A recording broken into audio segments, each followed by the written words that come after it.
terbatas Antrean Operator. Orang yang melakukan pekerjaan di dalam ruang terbatas, memakai APD lengkap dan respirator sesuai risiko atmosfer, mematuhi instruksi supervisor dan protokol keselamatan, penjaga standby person attendant monitor, bertugas berada di luar ruang terbatas untuk memantau pekerja, memegang jalur komunikasi konstan dengan pekerja di dalam ruang, siap melakukan tindakan penyelamatan jika terjadi kecelakaan atau tanda bahaya. Notes ya, taruh notes. Ini hati-hati dengan kata-kata siap melakukan tindakan penyelamatan. Bukan artinya dia yang menyelamatkan, bukan ya. Tetap yang menyelamatkan adalah siapa? Kayak tadi RSC tadi. Dia tugasnya ngapain? Tugasnya ngapain? Informasi. Oke, menghidupkan kode keamanan darurat. Ada pakai nggak kode keamanan darurat? Ada lampu hijau, merah, orange, terus agak merah ke orange-orangean gitu. Itu standar hari. Ke bawah orang. Ini harusnya ada orang safety juga nih ikut nih. Jadi orang safety-nya Desember Pak. Nah, Desember topiknya udah beda lagi kan? Iya, ini harusnya orang safety-nya ada. Kita bahas gimana ini. Kok kenapa cara kerjanya kayak gitu kan gitu ya? Jadi nanti biar bisa insight, jadi masukan bisa diperbaiki supaya lebih baik lagi cara prosedur bekerja di ruang terbatasnya. Karena kan nggak cuma di satu area kan, nggak cuma di satu site kan. Satu site aja ada beberapa pekerjaan ruang terbatas yang notabene rutin tiap bulan kurang lebih ya kan.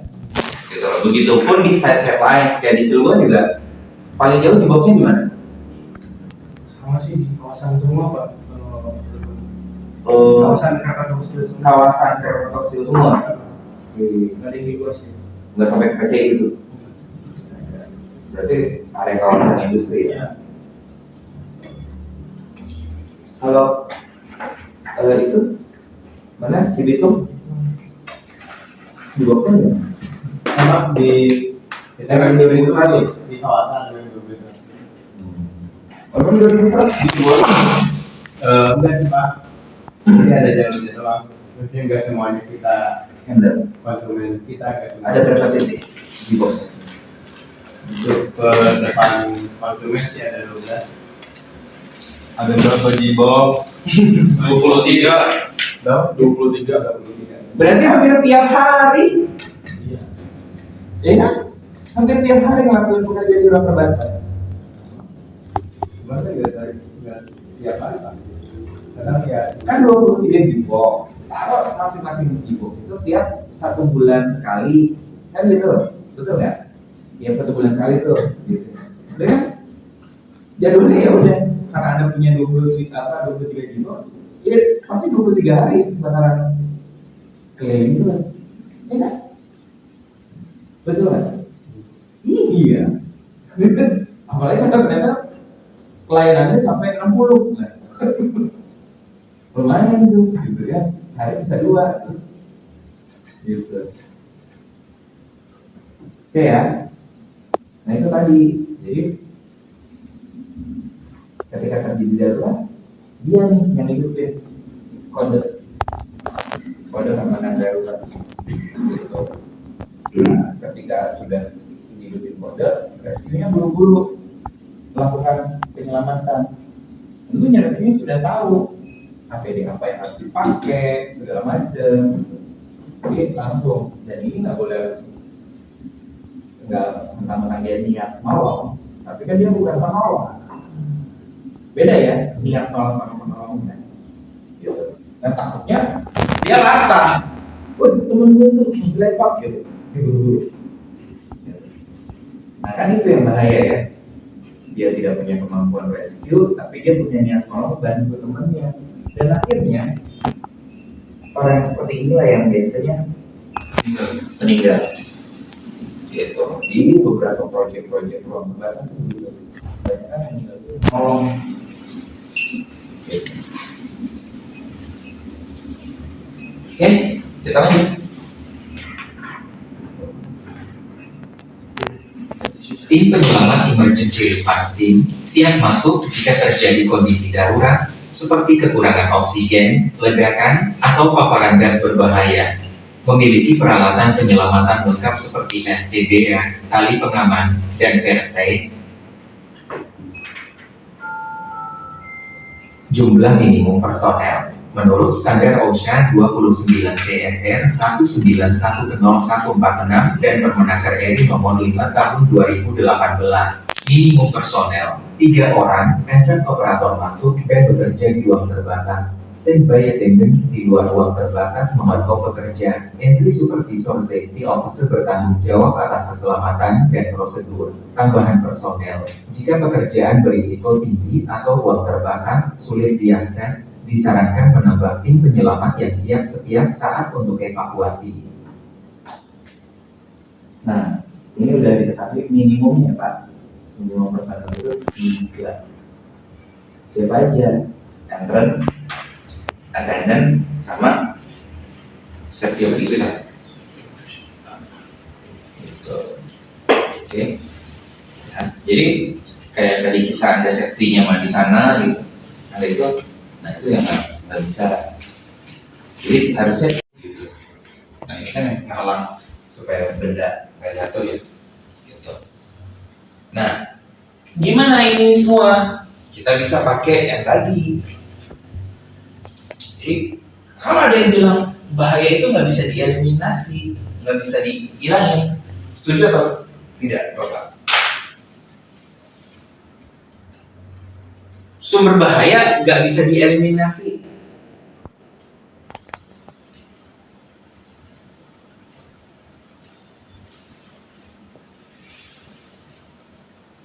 Nggak bisa dieliminasi. Nggak bisa dieliminasi, kalau kan dihilangin. Iya.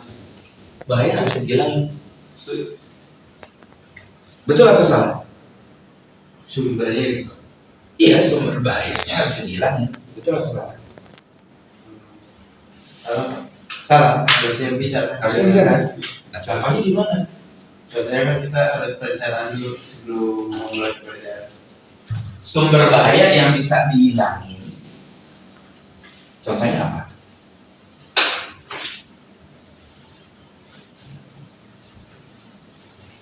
Ada lagi kerja proyek. Ya. Di situ ada banyak hewan. Kalau jangking, ular dan segala macam. Bahayanya apa? Sumber bahayanya apa? Bahaya.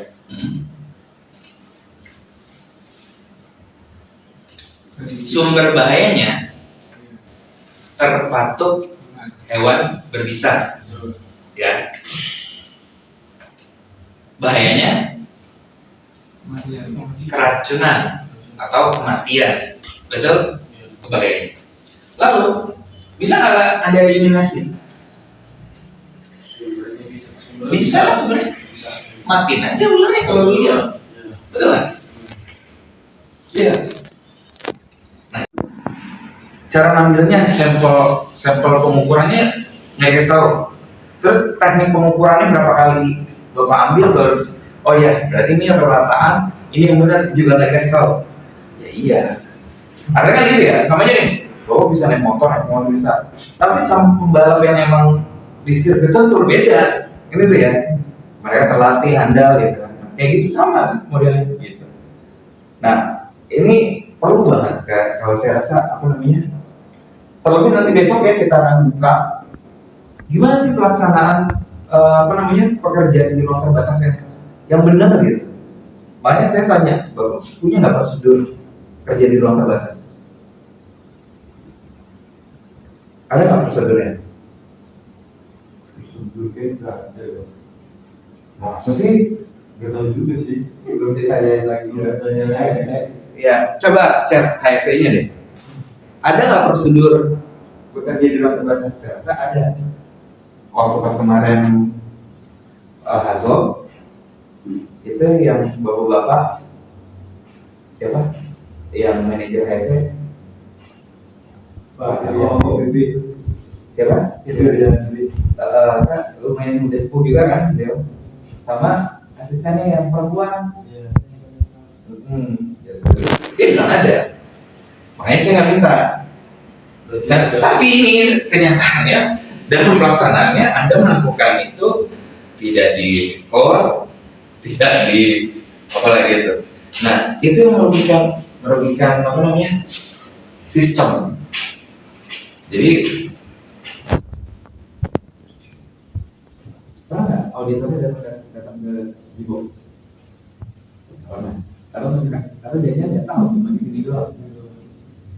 Ya kan? Kemarin sebenarnya kita beli sertifikat listrik, itu aja dari rumah Cuma nanya sertifikat doang. Jangan. core bisnisnya dia nggak tanyain. Kalau sertifikat itu kan compliance doang berarti. Gitu kan? Artinya inspeksi, Anda melakukan inspeksi ini, gitu kan. Menyampaikan untuk proses bisnis ini tuh support. Tapi ini yang berbisnisnya malah nggak jamah gitu sama dia. Nah itu sebenarnya harus pas, harus ada formnya, dan formnya itu sebenarnya seperti sini. Besok ya. Iya, itu nggak tahu itu gimana. Iya, nanti besok. Nah nanti, jadi sebenarnya saya pengennya gini.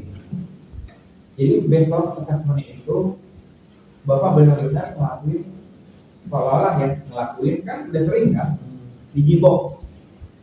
Jadi bikin per menit, terus dari itu nanti fotoin ya, foto lokasi. Kan tiap-tiap itu beda-beda kan, Gboxnya masing-masing tau, ya kan? Fotoin, tek gitu.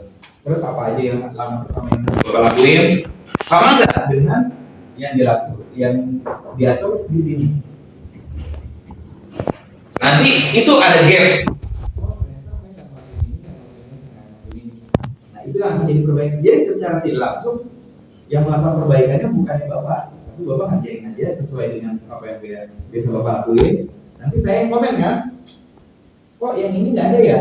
Gitu. Nah nanti kan Ratu tuh baca tuh, gitu kan. Nah jadi ini tolong yang dilengkapi. Gitu. Nah nanti akan bekerja Pak. Jadi tinggal Ratu tuh hubungin sama IT-nya. Oh ini ada buat pelatih ini tuh diminta ini.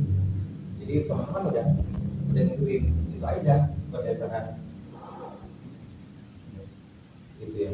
Dan itu buat perbaikan juga. Jadi itu nanti ada. Gitu. Kan saya Pak, Bapak ngakuin kemudian. Ya tapi nggak report, gitu kan. Terus ketika ditanya proses untuk pengerjaan di ruang terbatas ya, ISO 45000 ada. Nah audit ISO 45000 tentunya dia nanya enggak pengerjaan di ruang terbatas atau pekerjaan di ketinggian? Pernah nggak kita tanya gitu?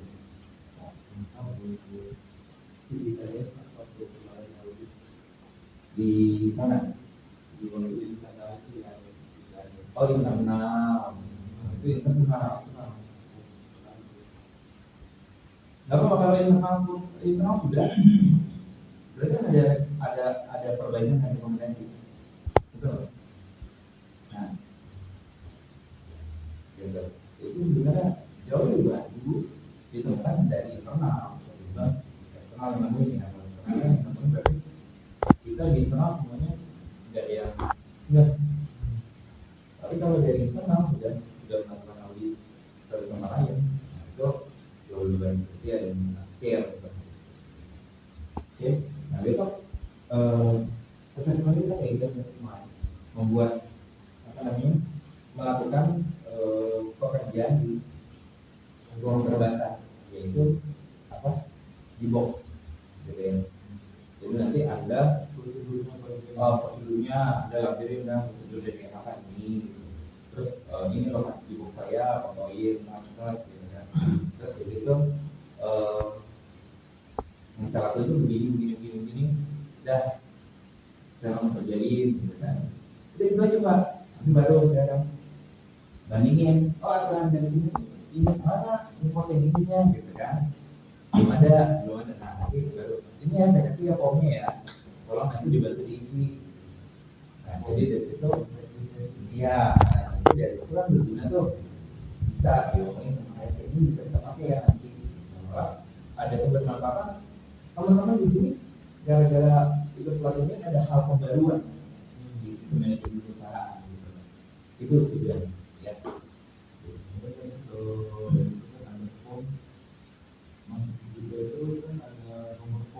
Betul, ketika nanti itu kan jadi form baru. Iya.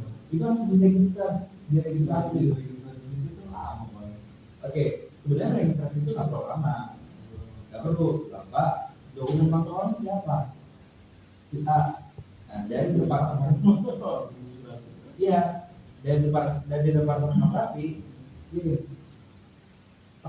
Ini ya, ini tabel mutlak standar dari ini. Jadi kita tidak mengikuti ini, tidak jadi nomor. Kalau nomor form kan sesuai dengan aturan perusahaan masing-masing. Beda, kita manut. Tapi kalau bentuk formnya tidak diatur.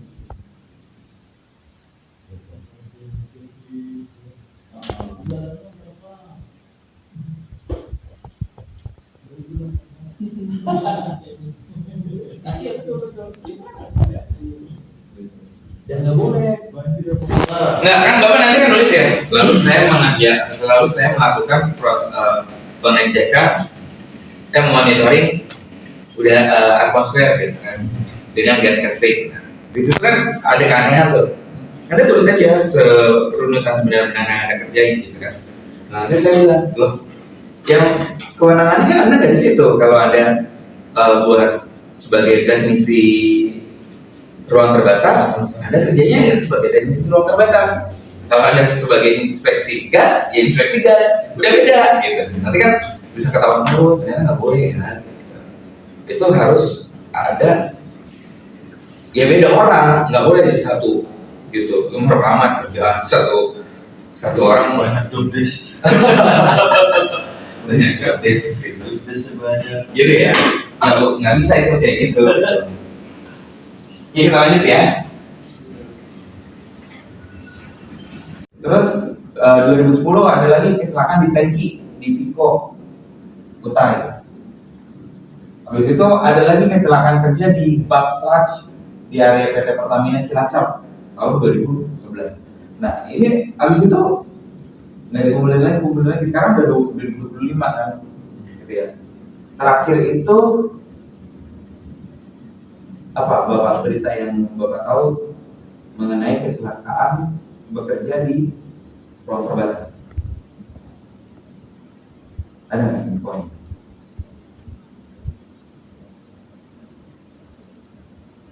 Belum.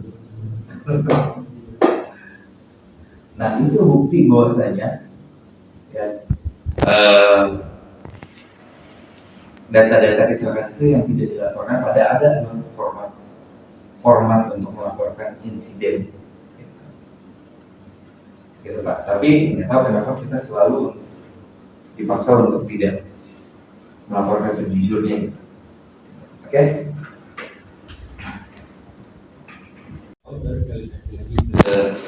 Ya kan di ada keterangannya kalau dinyalain itu butuh dikalibrasi. Pengen kita kalibrasi. Bapak kalibrasi sendiri? Bukan, vendor. Ya. Nah, terus kalau kan Bapak bilang katanya setahun sekali kalibrasinya. Nah pada saat proses pengukuran itu ternyata ini belum 1 tahun. Nah Bapak masih terus pakai, masih terus aja pakai tanpa khawatir bahwasanya itu data valid atau enggak gitu. Iya. Di sini nggak ada calibration technician. Kan yang harus bersertifikat. Sebenarnya iya, misalnya nih si masnya udah ngambil itu apa calibration technician baikan gitu kan. Berarti dia berhak untuk mengkalibrasi. Iya. Misalnya kalibrasi apa? Ukur masa, ukur panjang. Nah, kalau dia udah punya itu ya dia bisa ngelakuin itu. Tapi tetap untuk pihak ketiga sebagai vendornya itu di akhir tahun itu tetap dilakuin. Tapi buat alat-alat ukur di EHK kan bukan cuma itu aja ya. Iya. Ada banyak. Dia bisa ngelakuin itu secara internal. Gitu loh. Untuk memastikan ketika mau dipakai itu memang alat ukurnya eh, apa ya istilahnya, bahasa tekniknya itu tara, udah ditara gitu. Iya udah ditara gitu. Jadi emang udah posisinya udah benar nih gitu. Kayak misalnya kalau kita tuh mau IDT gitu ya, itu ada magnetic partikel ion gitu kan, diangkat gitu. Nah itu tuh ada blok ininya, blok iopnya gitu untuk mengkalibrasi dia gitu, sehingga nanti pada saat dia mau melakukan magnetic partikelnya itu benar hasil iniannya gitu. Nah begitu juga sama untuk apa namanya gas testing itu juga sama, alatnya juga dibegitukan juga gitu, dikalibrasi internal oleh si kalibrasi teknisi gitu untuk mendapatkan hasil yang memang valid gitu Pak seharusnya. Iya.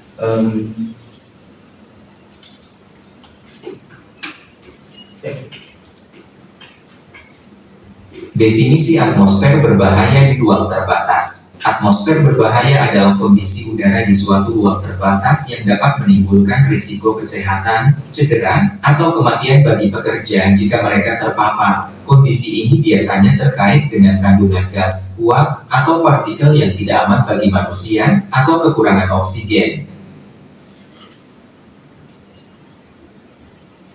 Kategori atmosfer berbahaya di ruang terbatas. Menurut OSHA dan Standar K3 Indonesia, atmosfer berbahaya di ruang terbatas dapat dikategorikan sebagai berikut. Kekurangan oksigen O2. Normal udara mengandung kurang lebih 21% oksigen. Risiko terjadi jika oksigen turun kurang dari 19,5%, dapat menyebabkan pusing, kehilangan kesadaran, hingga kematian. Keberadaan gas atau toksin berbahaya, gas atau uap yang mudah terbakar atau meledak, misal metana CH4, hidrogen H2, gas propana, gas atau uap yang bersifat racun, misal karbon monoksida CO, hidrogen sulfida H2S. Paparan dapat menyebabkan iritasi, keracunan akut atau kronis, hingga kematian. Ketiga, kelebihan oksigen. Konsentrasi O2 lebih dari 23,5% meningkatkan risiko kebakaran dan ledakan. 4. Atmosfer yang dapat menyebabkan ledakan. Campuran udara dan gas atau debu yang mudah terbakar dapat memicu ledakan. Oke, kalau dia kurang oksigen apa yang terjadi Mas?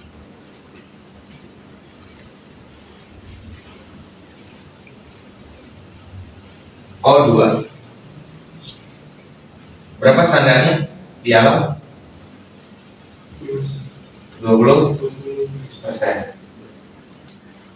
Kalau kurang dari 20%, ketika kita bekerja kurang dari 20%, apa yang akan terjadi? Bapak, apa yang akan terjadi kalau oksigen kurang dari 20%?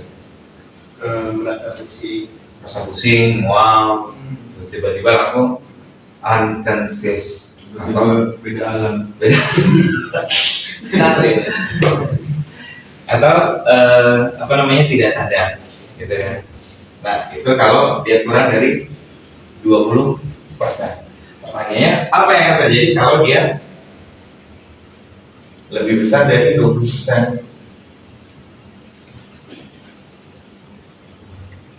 Meningkatkan resiko kebakaran dan ledakan. Nah itu dia meningkatkan risiko kebakaran dan ledakan. Tahu dari mana?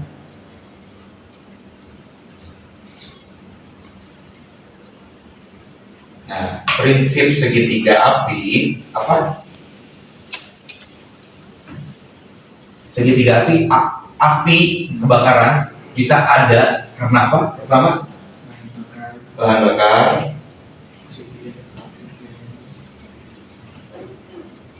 oksigen, dan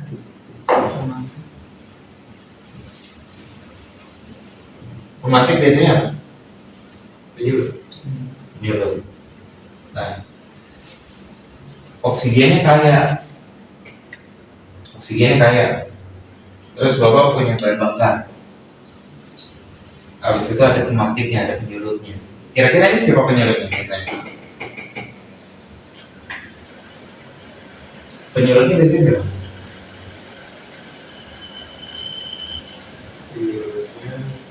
Bapak lagi kerja tuh di Digibox ya. Kira-kira yang jadi penyulit di Digibox siapa? Yang jadi pemakaian Digibox siapa? Kalau keluaran gas dari itu Bapak? Gas natural gas kan ya? Natural gas kan? Natural gas ada butana, propana, butana gitu ya? Nah, itu mudah terbakar kan?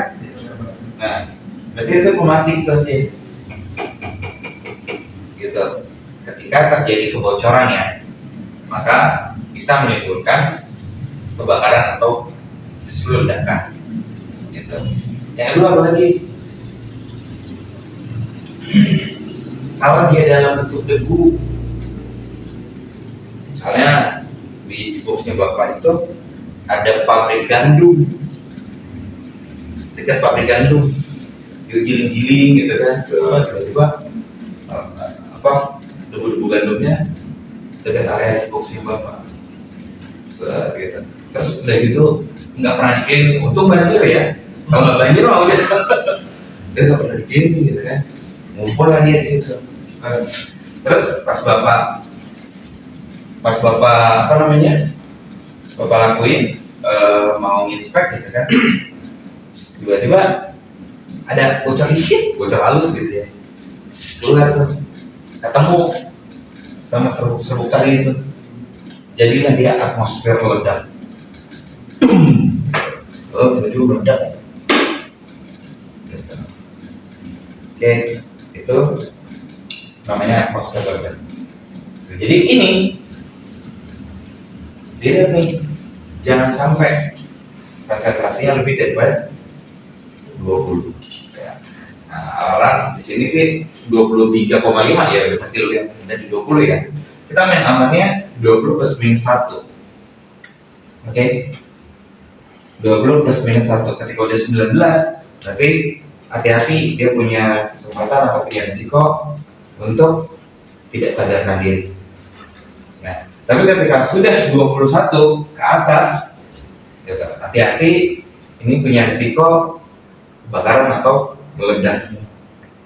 Clear ya Pak? Gitu. Nah, itu yang diwaspadai terhadap hasil penilaian Bapak untuk gas tester. Tapi ingat, bukan tugas Anda untuk menguji itu. Ya, nanti Pak, kalau emang saya mau untuk nugasin ini, saya harus dikasih dulu kewenangannya, gitu. Berdasarkan ini Undang-Undang Nomor 11 Tahun 2023, gitu ya. Jadi diberikan kewenangannya. Selain itu juga bukan cuma sekedar, yaudah nanti kamu yang jadi itu, bukan, tapi juga harus mana SK-nya. Ada SK-nya nggak? Oh, ya, bentukannya. Oke. Ada pertanyaan Pak? Kalau nggak ada, saya lanjutin. Nah, ini atmosfer ledak baru tadi ngobrol. Ciri-ciri atmosfer berbahaya di ruang terbatas: bau yang tajam atau tidak biasa, asap, debu, atau uap terlihat. Pekerja mengalami pusing, mual, sesak napas, ruang sempit dengan ventilasi buruk. Pentingnya pemantauan atmosfer di ruang terbatas. Pemantauan atmosfer di ruang terbatas adalah Gitu ya, Pak. Jadi tetap harus ada. Ketika saya tanya, coba Pak, tunjukin sama saya prosedur kerja di Digibox. Ada kan prosedur kerja di Digibox, ada ya, betul ya? Nah, tapi ketika saya tanya prosedur tanggap darurat di Digibox, ada Pak? Ada, ya kan? Nah, nanti itu rekomendasi itu ya hadir disimpan, nanti di dalam berita acara dibuatkan untuk rekomendasi terkait dengan berapa? Undang-Undang Nomor 11 tahun 2023 pasal berapa? 17. Pasal 17 terkait perencanaan tadi itu dia harus dibuatkan. Itu yang pertama, rencananya, terus begitu prosedurnya, ya kan? Supaya nanti teman-teman kerja udah ada panduannya di situ. Nah kalau nggak ada panduannya, kalau teman-teman ngelakuin hal-hal yang notabene seini teman-teman ya nggak apa-apa, teman-teman nggak salah, karena belum ada panduan. Gitu. Seperti itu ya. Oke. Ruang terbatas, sulit, memerlukan prosedur khusus. Ruang kerja biasa, mudah, jalur keluar jelas.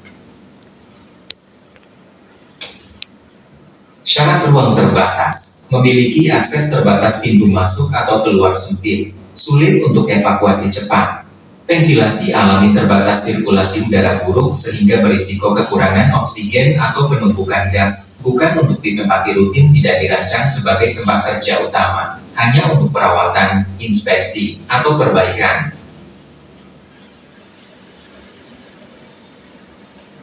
Karakteristik ruang terbatas, tidak dirancang untuk hunian terus-menerus, ruang hanya digunakan untuk aktivitas tertentu perawatan, pembersihan, inspeksi, bukan sebagai tempat kerja rutin, memiliki akses masuk dan keluar yang terbatas, jalur sempit, sulit dijangkau, atau hanya tersedia satu pintu atau manhole sehingga menyulitkan evakuasi, cukup besar untuk dimasuki pekerja, ruang memungkinkan seseorang masuk dan melakukan pekerjaan di dalamnya, walaupun dengan keterbatasan gerak. Klasifikasi ruang terbatas, tangki dan bejana digunakan untuk penyimpanan cairan, gas, atau bahan kimia.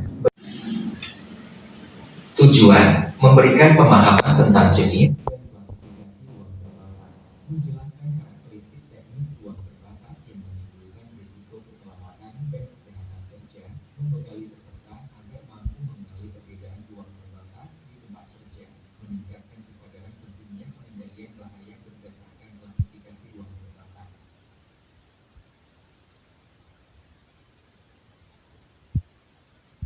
Konsep ruang terbatas menurut standar K3, ruang terbatas adalah area kerja dengan akses terbatas, ventilasi minim, dan bukan untuk dihuni terus-menerus, namun kadang diperlukan untuk pekerjaan tertentu.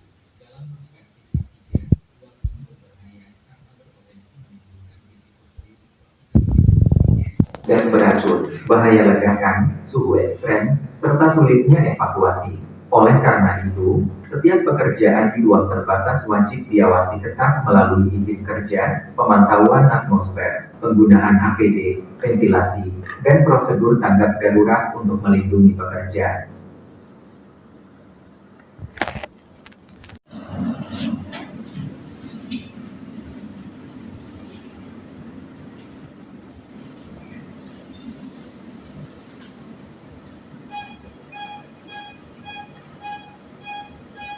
Ini syaratnya ya Pak.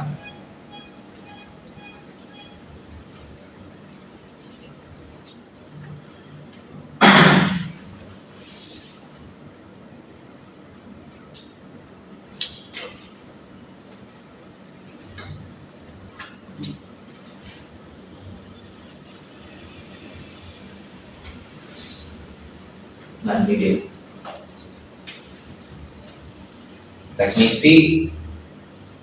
Teknisi 3, teknisi 2. Nah ini setara dengan pelaksana. Kalau teknisi 2 pelaksana 2, kalau teknisi 3 itu supervisor 1.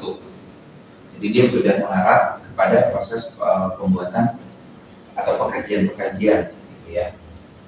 Nah, ada lagi tim lead 1, tim lead 2, tim lead 3. Nah, supervisor 2 itu setara dengan tim lead 1. Terus tim lead 2 itu setara dengan manajer 1. Nah, ini udah maksudnya kemampuan manajerial, nanti dia kerjanya untuk manajemen taktis, gimana caranya pengimplementasian bekerja di ruang terbatas tadi. Nah, yang terakhir ahli 1 atau GM atau CEO. Nah, dia biasanya nih yang ngambilin OLT. Oke.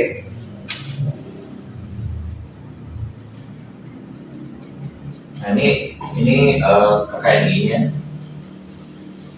Nah, tadi saya bilang, Bapak nanti kalau belum ada yang namanya rencana tanggap darurat, itu minta tolong dibuat di di Gbox ya. Udah ada rencana, kan Bapak diam tuh tadi kan. Nah itu harus dibuat. Kenapa harus dibuat nih acunya? Dalam proses penyediaan rencana tanggap darurat hukumnya apa? Hukumnya wajib tertulis. Di dalamnya ada apa aja nih dalamnya?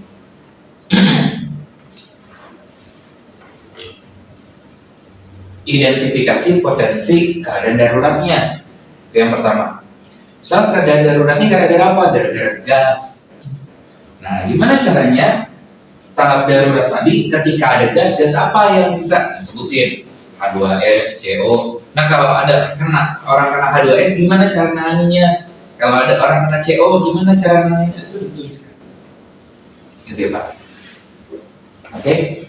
Nah, kemudian daftar nama petugas pertolongan pertama pada kecelakaan dan petugas ketiga penyelamat ruang terbatas tadi. Yang tadi saya omong, jangan bapaknya kerja, nah ternyata rescue-nya ada di mana gitu kan? Itu nggak boleh. Dan yang keempat, peralatan yang wajib disediakan untuk menangani keadaan darurat. Contohnya apa? SCBA. Dan yang terakhir, yang kelima, fasilitas pertolongan pertama pada kecelakaan dan sarana evakuasinya. Nah, Bapak kebayang kalau Bapak lagi ada di tekniki, gimana mengevakuasi secara vertikal? Nah, itu kan harus punya kemampuan untuk merescue secara vertikal untuk mengevakuasi si korban, gitu ya kan? Kalau nggak punya itu sulit Pak, gitu. Oke. Terus yang terakhir,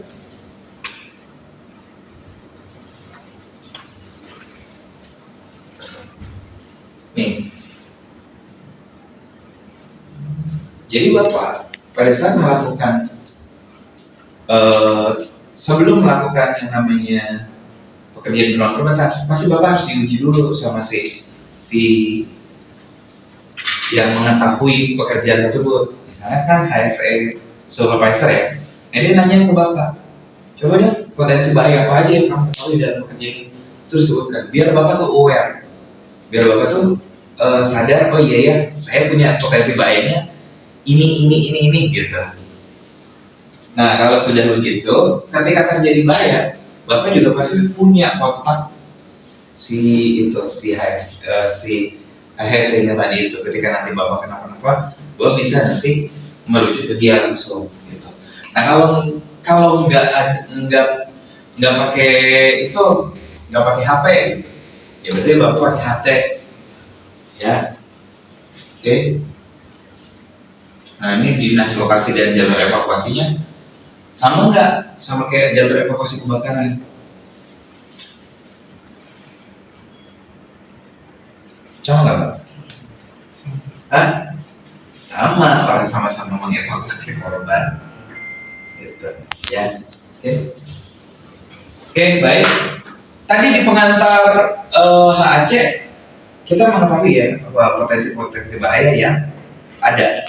Masih ingat apa aja potensinya?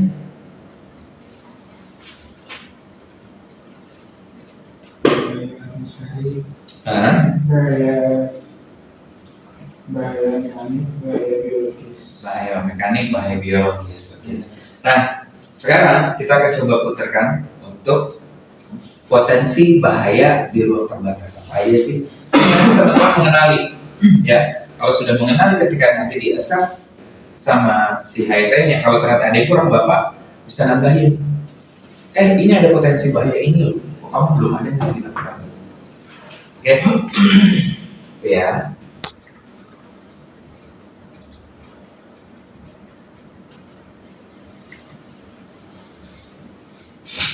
Kita dengarkan videonya, silakan take notes ya Pak.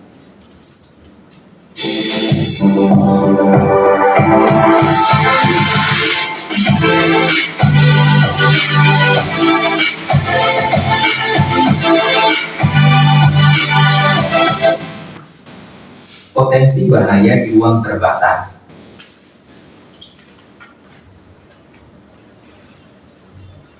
Outline, teori bahaya ruang terbatas, studi kasus dan analisis, identifikasi bahaya dan simulasi lapangan. Tujuan, memberikan pemahaman mendalam mengenai potensi bahaya di ruang terbatas, meningkatkan kewaspadaan pekerja terhadap bahaya fisik, kimia, biologi, dan ergonomi, membekali peserta dengan kemampuan mengidentifikasi bahaya sebelum memasuki ruang terbatas, mencegah terjadinya kecelakaan kerja dan penyakit akibat kerja di ruang terbatas.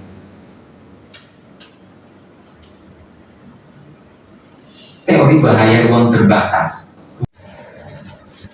Welding kah? Atau bekerja di ketinggian kah? Atau bekerja di ruang terbatas kah? Atau bekerja pada area mikro?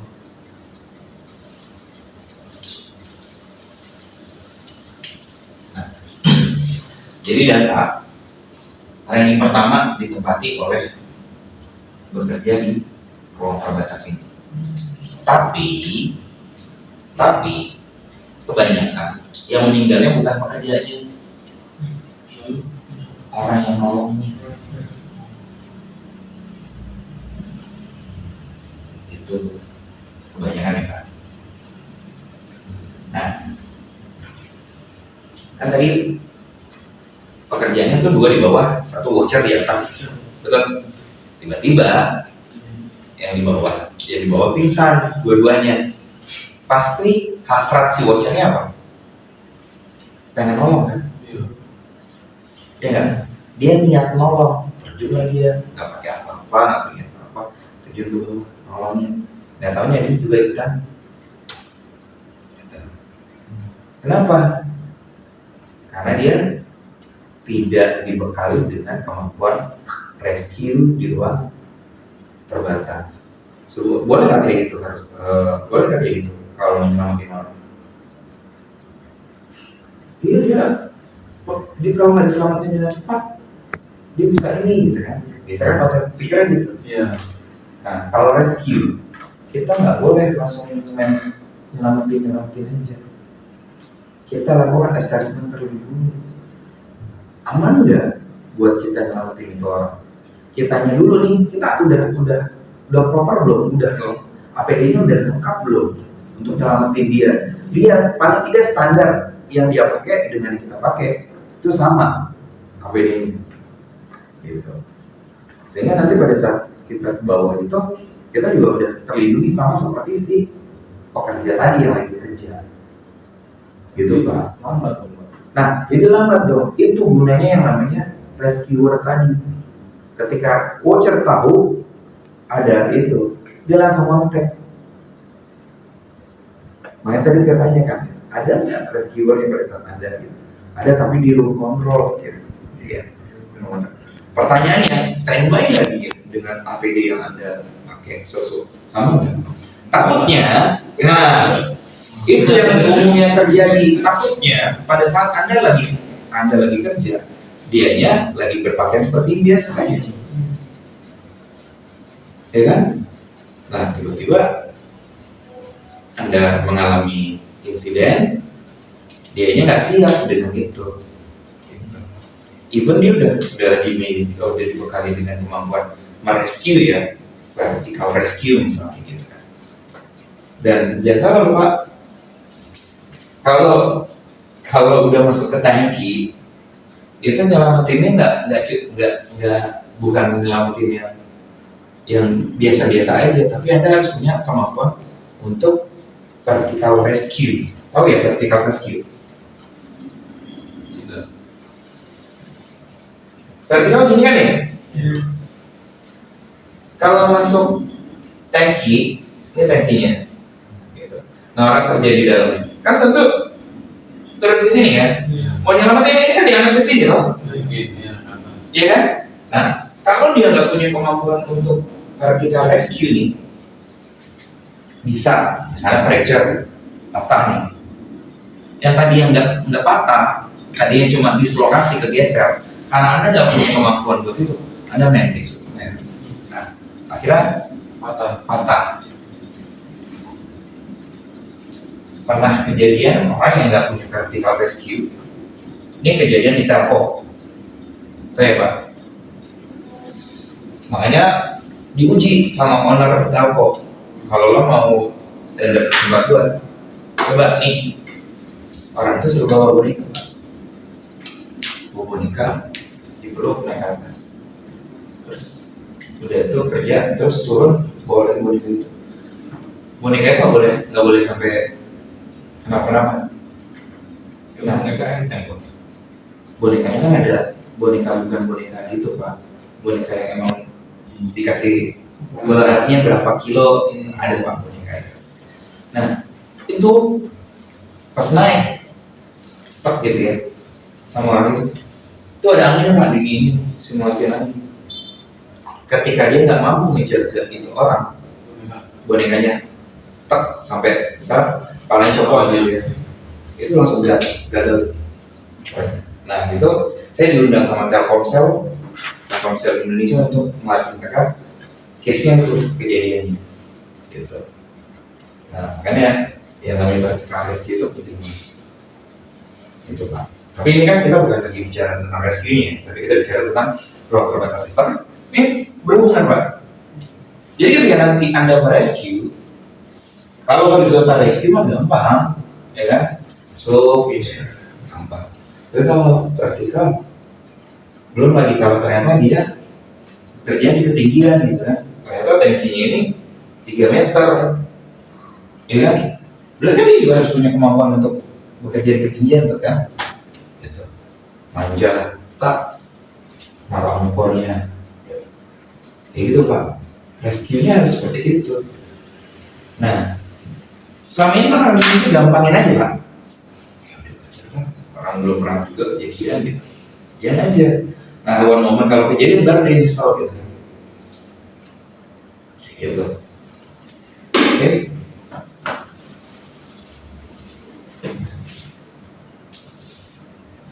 Kita lanjut ya.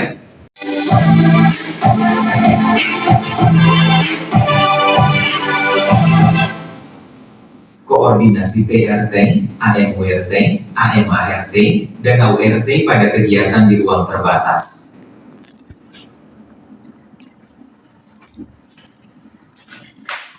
Outline, peran, dan tanggung jawab. TRT, tim penyelamat ruang terbatas. AMWRT, area manager unit rescue team. AMART, asisten manager area rescue team. AURT, area unit rescue team.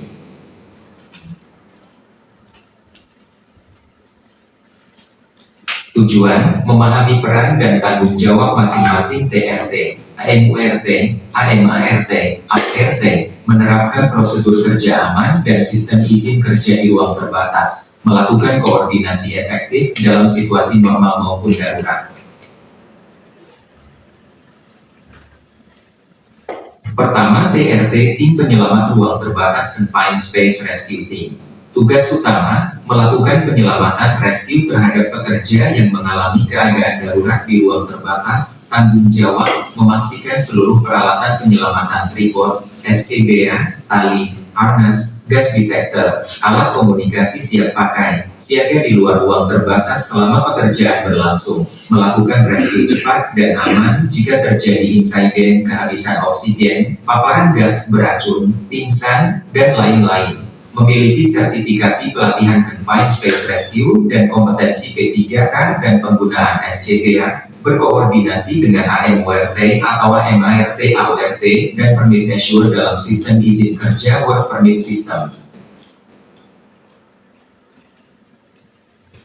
Kedua, MWRT Area Manager untuk unit rescue team. Tugas utama, mengawasi dan mengkoordinasikan kegiatan TRT di area tanggung jawabnya. Tanggung jawab, menilai risiko dan potensi bahaya di area kerja terbatas. Memastikan prosedur confined space entry diterapkan sesuai standar, misalnya Permenaker nomor 8 tahun 2020. Mengeluarkan atau memverifikasi izin memasuki ruang terbatas IMRT. Coba lihat Permenaker nomor 8 tahun 2020 itu apa?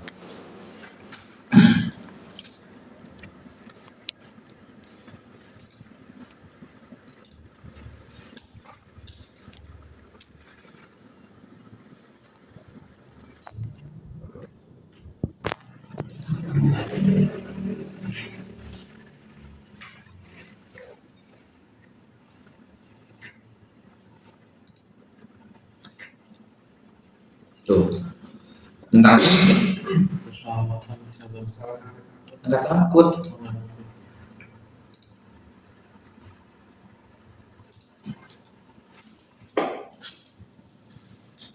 Ketiga, MART, Area Manager Assistant Rescue, izin memasuki ruang terbatas IMRT. Ketiga, MART, Area Manager Assistant Rescue, tim penanggung jawab teknis area. Tugas utama, membantu AMWRT dalam pengawasan teknis dan pengendalian operasional di area kerja terbatas. Tanggung jawab, memastikan monitoring atmosfer ruang terbatas OHS. LEL dilakukan sebelum dan selama pekerjaan, mengecek kelayakan peralatan kerja dan alat pelindung diri APD, mengawasi pelaksanaan safety briefing dan toolbox meeting sebelum pekerjaan. Keempat, AWRT, Area Unit Rescue, tim koordinator tanggap darurat unit. Tugas utama, sebagai koordinator keseluruhan operasi tanggap darurat di unit atau plan ketika ada insiden ruang terbatas. Tanggung jawab, mengambil keputusan strategis saat terjadi keadaan darurat evakuasi, shutdown, komunikasi eksternal, mengkoordinasikan semua rescue resources TRT, medis, keamanan, komunikasi, menjalin komunikasi dengan tim HSE perusahaan dan pihak luar misal, pemadam, rumah sakit, dan lain-lain. Menilai efektivitas sistem tanggap darurat pasca kejadian, menyetujui rencana kerja dan izin masuk ruang terbatas tingkat tinggi.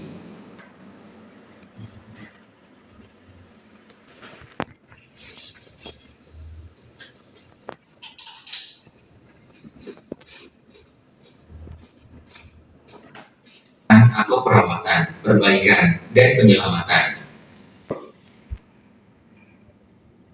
Pelaksanaan syarat ketiga di ruang terbatas. Klasifikasi ruang terbatas meliputi A. Ruang terbatas dengan izin masuk, dan B. Ruang terbatas tanpa izin masuk. Ruang terbatas dengan izin masuk memiliki karakteristik sumber bahaya: A. Gas atmosfer berbahaya, B. Bahan cairan atau padatan yang berpotensi memerangkap imun pekerja atau buruh di dalamnya, C. Bentuk atau struktur ruangan sedemikian rupa yang berpotensi menyebabkan pekerja atau buruh terperangkap entrapment, D. Sumber bahaya lainnya yang berpotensi mengakibatkan cedera atau kematian. Ruang terbatas tanpa izin masuk berupa ruangan yang tidak terdapat sumber bahaya. Pembatasan akses memasuki ruang terbatas dilakukan dengan A. Penutupan, penguncian, dan penandaan, B. Pemasangan pembatas pasif atau penghalang, dan atau C. Pemasangan rambu larangan masuk.